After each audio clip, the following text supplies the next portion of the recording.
Le meurtre de bébé Jessica trouvé dans un sac à ordures hier à Saint-Hubert. La police accuse un homme de 22 ans, l'ancien colocataire des parents, Tyrone Turpin. Il est aussi accusé de tentative de meurtre et d'agression sexuelle contre la mère du bébé. La vengeance serait le mobile de cette agression. Voici le reportage d'Alexandre Dumas.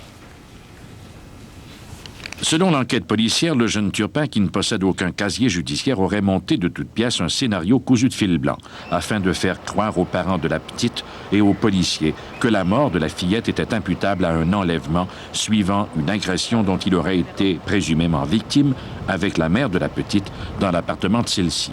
Or, il a été accusé d'homicide involontaire de la fillette, de tentative de meurtre et d'agression sexuelle sur la personne de la mère, d'extorsion et de disposition indigne d'un cadavre. L'enquête policière semble par contre révéler que Turpin, qui a été colocataire des parents jusqu'en fin d'année 1994, aurait été mis à la porte par la mère de Jessica, Sophie Lemire. Mais, par vengeance, il aurait agressé la mère sexuellement et attenté à sa vie après avoir, par vengeance, là aussi, étouffé la petite Jessica.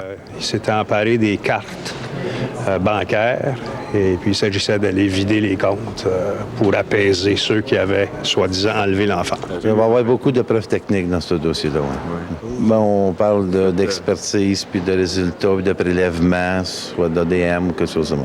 On possède une preuve strictement circonstancielle, le jeune Turpin ayant refusé de répondre aux questions des enquêteurs qui demeurent convaincus que les parents qui avaient confiance aveugle en Turpin n'auraient rien à voir dans toute cette macabre affaire.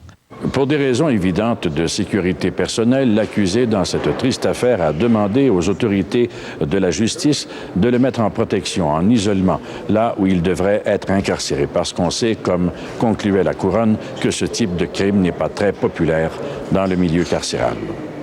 Alexandre Dumas, au Palais de justice de Longueuil.